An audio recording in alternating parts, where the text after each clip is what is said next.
यदि आपसे बोला जाए कि एक पेंटिंग पाकर आप दुनिया के बहुत अमीर इंसानों में से एक बन सकते हो, तो ये कहना बिल्कुल भी गलत नहीं होगा।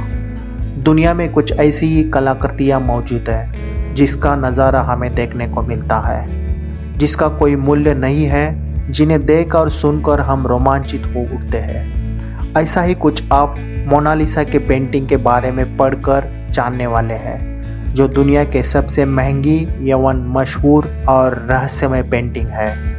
ऐतिहासिक चीज़ों की जब बात होती है तो उसमें जानकारों के अलग अलग मत होते हैं। आशा करते हैं कि इस वीडियो में आप मोनालिसा के पेंटिंग के बारे में बहुत सारी सटीक इंफॉर्मेशन इकट्ठा कर चुके होंगे। विश्व प्रसिद्ध मोनालिसा की पेंटिंग आज से लगभग 700 साल पहले लियोनार्डो दा विंसी ने बनाई थी। ये पेंटिंग विंसी ने ऑयल पेंट से पॉपुलर लकड़ी के बोर्ड पर बनाई थी, जो अभी पेरिस के लोवरे म्यूजियम में रखी गई है।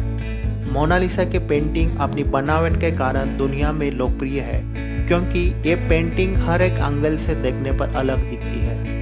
इस पेंटिंग का सबसे बड़ा राज है इसमें बनी औरत की मुस्कान। इसमें जो महिला है उसके चेहरे पर तो मुस्कान छुपी है, लेकिन आंखों में एक गहरा दुख प्रतीत होता है। मोनालिसा की पेंटिंग और भी ज़्यादा मशहूर तब हो गई जब उसे पेरिस के लोवरे म्यूजियम से 21 अगस्त 1911 में म्यूजियम के ही एक कर्मचारी ने चुरा लिया था।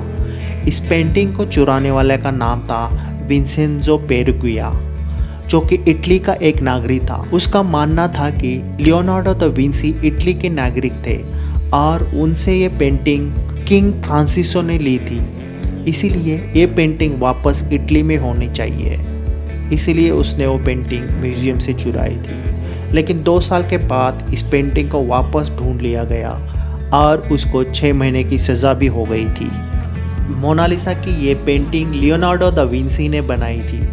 लियोनार्डो दा विंसी का जन्म 15 अप्रैल 1452 में इटली के विंसी नामक जगह पर हुआ था। लियोनार्डो दा विंसी पेंटर होने के साथ साथ एक लेखक भी थे। जानकारों के मुताबिक लियोनार्डो ने मोनालिसा की पेंटिंग 1503 में बनाना शुरू किया था और 1519 में जब उनकी मृत्यु हो गई तब तक वो इसके ऊपर काम कर रहे थे। लियोनार्डो ने मोनालिसा की पेंटिंग बनाने में 30 से ज़्यादा लेयर्स का इस्तेमाल किया था, जिसमें कई लेयर्स तो इंसानी बाल से भी पतले थे। उन्होंने इस पेंटिंग को इतने खूबसूरती से बनाया था कि ब्रश का एक निशान भी देख पाना मुश्किल है। इस पेंटिंग का साइज 30 बाय 21 इंच का है और इसका वजन लगभग 8 kg है। मोनालिसा की तस्वीर शुरू में देखने पर मुस्कुराती है, बाद में वो फीकी पड़ने लगती है और फिर गायब भी हो जाती है। रिसर्चर कहते हैं कि इस पेंटिंग में बनी औरत अपने अंदर कुछ राज छुपाए हुए है। एक रिसर्चर के मुताबिक इस तस्वीर में बने मोनालिसा के 2 दांत टूटे हुए हैं, जिसके कारण उनके ओठ दब जाते हैं और उनके चेहरे पर वो मुस्कान आ जाती है। हार्वर्ड यूनिवर्सिटी के न्यूरो साइंटिस्ट डॉक्टर मार्गेट ने सन 2000 में बताया था कि मोनालिसा की मुस्कान नहीं बदलती, बल्कि देखने वाले का माइंडसेट बदल जाता है, क्योंकि उसने वही पेंटिंग देखने से पहले ही इसके बारे में सब कुछ जान चुका होता है। मोनालिसा के एक जुड़वा पेंटिंग भी मौजूद है, जो कि असल पेंटिंग की तरह दिखती है। इसे दा विंसी के एक स्टूडेंट फ्रांसिसो मेल्जी ने बनाया था, जो कि स्पेन के राजधानी मैड्रिड के प्राडो म्यूजियम में रखी गई है। मोनालिसा की तस्वीर को टूरिस्टों द्वारा कई बार हानि पहुंचाने की भी कोशिश की जा चुकी है, जिसमें बेल्जियम के एक टूरिस्ट ने पत्थर फेंका था और कईयों ने एसिड और रेड स्प्रे फेंककर इसको हानि पहुंचाने की कोशिश की जा चुकी है। इसके बाद इस पेंटिंग को बुलेट प्रूफ कांच के पीछे रखा गया है। फ्रांस के रिसर्चर पास्कल ने यह बताया कि पेंटिंग के शुरुआती टाइम में लियोनार्डो दा विंसी ने मोनालिसा की आईब्रो बनाई थी, लेकिन वो धीरे धीरे गायब हो गई है। एक अमेरिकन ऑथर डैन ब्राउन ने 2003 में कई वर्ष रिसर्च करने के बाद एक प्रबंध प्रसिद्ध किया था, जिसका नाम था द विंसी कोड। बाद में इसी नाम से एक मूवी भी बनाई थी। इसमें पेंटिंग के पीछे छुपे गए सीक्रेट कोड दर्शाए गए हैं। इटालियन आर्ट हिस्टोरियन सिल्वानो विंसेंटी ने 2010 में यह दावा किया था कि मोनालिसा की आंखों में छोटे छोटे अक्षर छुपे हैं, जिन्हें मैग्नीफाइंग ग्लास के द्वारा देखा जा सकता है। उन्होंने ये भी बताया कि दाई आंख पर LV लिखा है, जिसका मतलब लियोनार्डो दा विंसी हो सकता है, और बाई आंख पर CE और V लिखा है, जिसका अंदाज़ा लगाना मुश्किल है।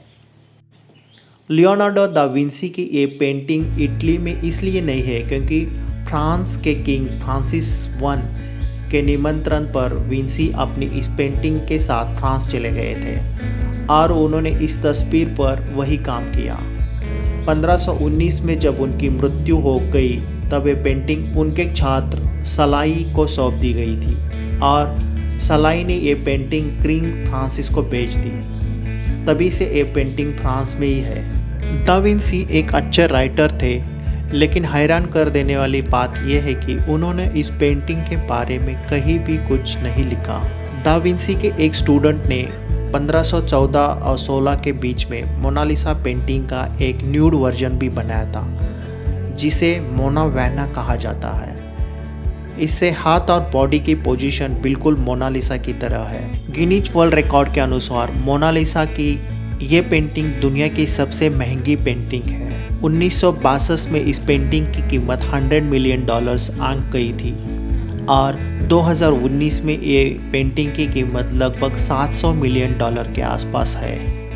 बहुत लोगों का मानना है कि लियोनार्डो दा विंसी के मरने के बाद उनकी पेंटिंग मोनालिसा को दोनों तरफ से थोड़ा थोड़ा कट किया गया है, क्योंकि मोनालिसा की जो शुरुआती रिप्लिका है जो विंसी के समय ही एक पेंटर ने बनाई थी, उनमें दोनों तरफ पिलर दिखाई देते हैं। 1963 में फ्रांस की सरकार ने मोनालिसा के पेंटिंग को 2 महीने के लिए यूनाइटेड स्टेट्स भेज दिया था, वहाँ के म्यूजियम में दिखाने के लिए। 3 हफ्तों तक इसे नेशनल गैलरी ऑफ आर्ट में रखा गया था। एक व्यक्ति को सिर्फ 20 सेकंड का समय मिलता था मोनालिसा को देखने के लिए, और आपको ये जानकर हैरानी होगी कि उस वक्त इतनी लंबी लाइन लगी थी कि एक व्यक्ति को ये पेंटिंग की एक झलक देखने के लिए 2-2 घंटों तक लाइन में इंतज़ार करना पड़ता था। मोनालिसा की पेंटिंग देखकर कई लोग उसके दीवाने हो गए थे। सन 1852 में एक आदमी ने पेरिस के होटल से कूदकर अपनी जान दे दी क्योंकि वो मोनालिसा की मुस्कान के लिए पागल था। मोनालिसा इटली में रहने वाले रेशम का कपड़े का व्यापार करने वाला एक व्यापारी जिसका नाम था फ्रांसिस्को देल जियोकंडो, उसकी पत्नी थी। वो व्यापारी ने दा विंसी से अपने पत्नी की तस्वीर बनाई थी। शुरू में वो पेंटिंग का नाम जियोकंडो रखा गया था, बाद में समय और हालात के साथ साथ इसका नाम मोनालिसा पेंटिंग हो गया। अगर आपको ये वीडियो अच्छी लगी हो तो लाइक ज़रूर कर देना, और अब चैनल पे नए हो तो चैनल को प्लीज़ सब्सक्राइब कर देना। Thank you very much.